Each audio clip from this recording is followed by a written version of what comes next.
दोस्तों, खाना खाने के बाद उनकी टट्टी कैसे बनती है और हमारा खाना पचता कैसे है? हमारा खाना पच रहा है या सड़ रहा है कैसे पता करें? दोस्तों, एनर्जी से ही हमारी पूरी बॉडी काम कर पाती है और एनर्जी हमें मिलती है फूड से, और डाइजेस्टिव सिस्टम की मदद से ही हम फूड का एनर्जी में कन्वर्ट कर पाते हैं। हम तो सिर्फ खाना खाते हैं और वॉशरूम जाकर वेस्ट को बॉडी से बाहर निकाल देते हैं, लेकिन खाने से लेकर वॉशरूम जाने तक हमारा डाइजेस्टिव सिस्टम बहुत ही ज्यादा मेहनत करता है। और इस वीडियो में हम यही देखेंगे कि डाइजेस्टिव सिस्टम काम कैसे करता है।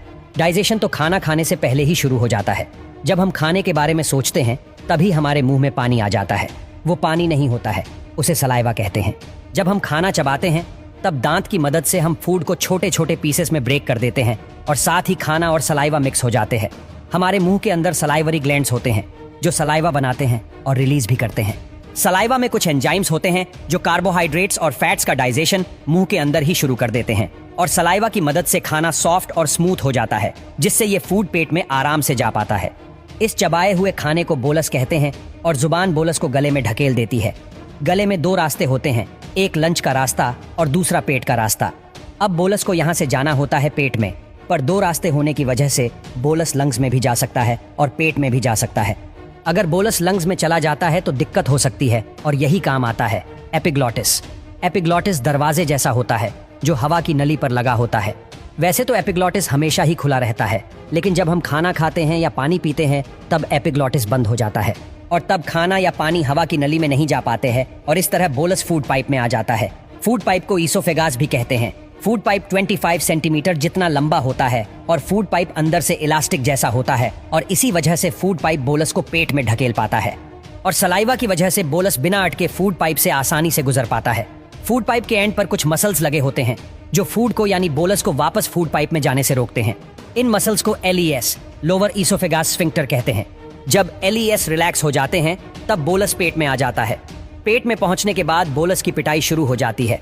हमारा पेट खाने को सिर्फ होल्ड नहीं करता है, बल्कि एक ग्राइंडर की तरह फूड को पेस्ट में बदल देता है, और इसी इलास्टिक पावर की मदद से स्टमक फूड को पेस्ट में बदल पाता है। स्टमक अपनी इलास्टिक पावर से फूड को इधर उधर ढकेलता है, जिसके कारण फूड पेस्ट में बदल जाता है, और पेट में एसिड भी होता है, और वो एसिड है HCl हाइड्रोक्लोरिक एसिड। दोस्तों, HCl बहुत ही ज्यादा स्ट्रांग होता है, और पेट के मसल्स को HCl से बचाने के लिए पेट में म्यूक्स रिलीज किया जाता है, जो HCl को पेट के मसल्स के साथ रिएक्ट करने नहीं देता है। HCl का काम होता है फूड को डाइजेशन के लायक बनाना, और दूसरा काम होता है डाइजेस्टिव एंजाइम्स बनाना।